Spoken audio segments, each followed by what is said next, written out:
അപ്പോൾ ചങ്കള് ഇന്നിപ്പോൾ ഞാൻ നിങ്ങളെ മുന്നിലേക്ക് എത്തുന്നതേ അൽഫാമിൻ്റെ കോഴി എങ്ങനെ കട്ട് ചെയ്യാൻ പറ്റുന്നുള്ള ഒരു വീഡിയോ ആണ്. അപ്പോൾ എല്ലാവരും കണ്ടോളിട്ടോ, വീട്ടിലൊക്കെ ചെയ്യാൻ. അതേമാതിരി നമ്മൾ ടൂറൊക്കെ പോകുമ്പോൾ ആണെന്നുണ്ടെങ്കിൽ അൽഫാമിൻ്റെ കോഴിയൊക്കെ മേടിച്ച് ഐസ് കിട്ടുകൊണ്ട് കൊണ്ടുപോയിട്ട് ചെയ്യാനുള്ള സെറ്റപ്പിൽ. അപ്പോൾ നമ്മൾ ഒരു 1,200, 1,100, കോഴിയൊക്കെയാണ് നമ്മൾ ഉപയോഗിക്കുന്നത് കേട്ടോ. നമുക്ക് വേണ്ടത് സ്കിന്നുള്ള കോഴിയാണ്. സ്കിന്നുള്ള കോഴി അൽഫാമിന് നമുക്ക് പറ്റുള്ളൂ. അപ്പോൾ സ്കിന്നുള്ള കോഴി മേടിച്ചിട്ട് അതിൻ്റെ 2 ചിറകും നമ്മൾ കട്ട് ചെയ്ത് സെറ്റാക്കിയതിന് ശേഷം നല്ല അതിൻ്റെ സെൻറ്റർ പൊളിക്കണം. ഇതേപോലെ സെൻറ്റർ കട്ട് ചെയ്യാം. സെൻറ്റർ കട്ട് ചെയ്യുമ്പോൾ നല്ല ശ്രദ്ധിക്കണം കേട്ടോ, എന്നാലേ മറ്റേത് എന്ത് ചെയ്യുമ്പോൾ പിഞ്ഞിപ്പോവും. അപ്പോൾ അങ്ങനെ പോവാതിരിക്കാൻ വേണ്ടി നല്ല ശ്രദ്ധിച്ച് വേണം കട്ട് ചെയ്യണമെങ്കിൽ. അങ്ങനെ കട്ട് ചെയ്തെടുത്തതിന് ശേഷം നമ്മൾ എന്ത് ചെയ്യുക, അതിൻ്റെ ചെസ്റ്റിൻ്റെ ഭാഗത്തു നിന്നാണ് നമ്മൾ എന്ത് ചെയ്യുക, കട്ട് ചെയ്തിട്ട് പരത്തിയെടുക്കേണ്ടത്.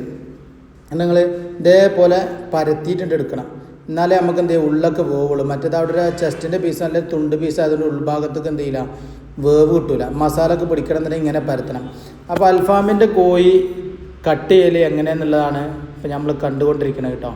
അപ്പോൾ നമ്മൾ പരത്തിയിട്ട് നല്ല സെറ്റാക്കിയിട്ട് അതിൻ്റെ ലെഗിൻ്റെ ഭാഗമൊക്കെ ലെഗൊക്കെ ഉണ്ട്, പിന്നെ ഇതേപോലെ ലെഗിൻ്റെ ഭാഗത്തൊക്കെ കട്ട് ചെയ്തെടുത്തിട്ട് മസാലയൊക്കെ തേക്കണം. അപ്പം ഇനി നമ്മൾ അടുത്ത വീഡിയോയിൽ നമ്മൾ വരും, മസാലയൊക്കെ എങ്ങനെ തേച്ച് പിടിപ്പിക്കുക എന്നുള്ള വീഡിയോ ഒക്കെ നമ്മൾ ചെയ്യാനുള്ളതാണ്. അപ്പോൾ അടുത്ത വീഡിയോ നമ്മൾ എന്ത് ചെയ്യും, മസാല തേക്കുന്ന വീഡിയോ ആണ് ഉണ്ടാവുക.